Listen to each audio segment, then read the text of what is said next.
একটা লোক আমাকে ফোন করে একদিন বলছে যে হুজুর বলে মিনহা খলাকনাকুম বলে মাটি দেওয়া যাবে না, বিদআত, নবীকে অপমান করা হবে, জাহান্নামে যেতে হবে। কে বললো? ও আবার মোবাইলে চেক করেছে মিনহা খলাকনাকুম বলে মাটি দেওয়া যাবে কি যাবে না, মানে ওকে কেউ বাজারে বলেছে আর ও মোবাইলে চেক করেছে, তো মোবাইলে আপনার 15টা মৌলবি এসছে, তো 12টা মৌলবি বলছে মিনহা খলাকনাকুম বলে মাটি দেওয়া বিদআত, আর 3টা মৌলবি বলছে মিনহা খলাকনাকুম বলে মাটি দেওয়া যায়। এ টেনশনে পড়ে গেল যে কি করব, পড়বে কি পড়বে না। এই জন্য ইউটিউবে দেখে ফয়সালা নির্ণয় নেবেন না। প্রত্যেক মাসলা আপনার এলাকায় মাদ্রাসা আছে, জিজ্ঞাসা করবেন। আহলে সুন্নাত ওয়াল জামাতের আলিম উলামাকে জিজ্ঞাসা করবেন। নবী পাকের জামানা থেকে নিয়ে আজ পর্যন্ত যারা মাটি দিয়ে আসছেন মিনহা খলাকনাকুম উক্ত আয়াতটি পাঠ করেই মাটি দিচ্ছেন। বড় বড় মুহাদ্দিস ইমাম নববী আল আজকারের মধ্যে লিখেছেন এই আয়াতটি পড়ে মাটি দেওয়া হচ্ছে সুন্নাত। মা বোনদের পক্ষ থেকে অনেক দান এসেছেন, আল্লাহ পাক কবুল করুক। জি মাশাআল্লাহ, এগুলো মা বোনদের পক্ষ থেকে সুবহানাল্লাহ, আপনারা জান জান জান, অনেক দান এসেছেন, আল্লাহ পাক কবুল করুক। এই মাসলাটা বলে দি বাবা, মিনহা খলাকনাকুম ওয়া ফিহা নুঈদুকুম ওয়া মিনহা নুখরিজুকুম তারাতান উখরা, উক্ত আয়াতটি মাটি দেওয়ার সময় পাঠ করা, এটাকে অনেকে সুন্নাত বলেছেন, সুন্নাতে মুস্তাহাব্বা, অনেকে মুস্তাহাব বলেছেন। যারা বলে যে মিনহা খলাকনাকুম বলে মাটি দেওয়া যাবে না, হাদিস শরীফে আছেন সুনানুল কুবরা লিল বাইহাকির মধ্যে হাদিস, কানজুল উম্মালের মধ্যে হাদিস, তাফসীর ইবনে কাসিরের মধ্যে হাদিস।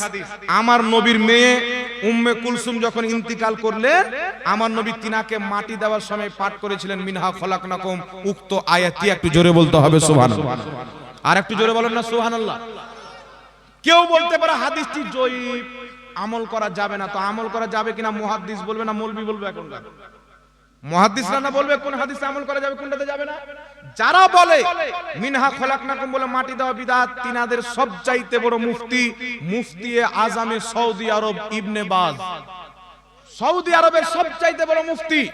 যারা বলে মিনহা খলাকনাকুম বলে মাটি দেওয়া বিদআত, তাদের সবচাইতে বড় মুফতি নিজের কিতাব মাজমুআ ফাতাওয়ার মধ্যে লিখছেন, তিনাকে প্রশ্ন করা হলো যে মৃত্যু ব্যক্তিকে দাফন করার সময় মিনহা খলাকনাকুম ওয়া ফিহা নুঈদুকুম ওয়া মিনহা নুখরিজুকুম তারাতান উখরা ইনদা দাফান, উক্ত আয়াতটি দাফন করার সময় মাটি দেওয়ার সময় পাঠ করা কি?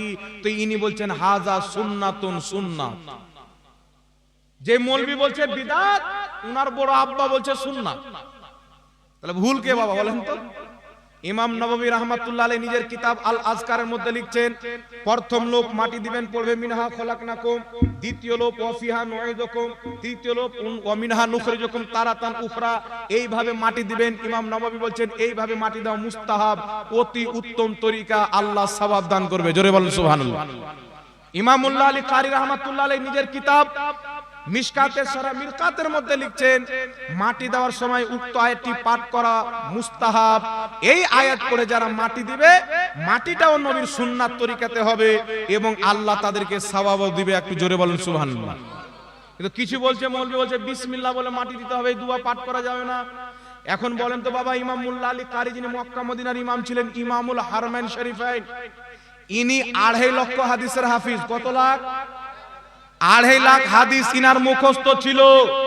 যেই মৌলবি এখন বলছে এই আয়াতটি পাঠ করে মাটি দেওয়া বিদআত, যদি এই মৌলবির পেটে ট্রাক্টর চাপিয়ে দেন 2.5 লাখ হাদিস বের হবে?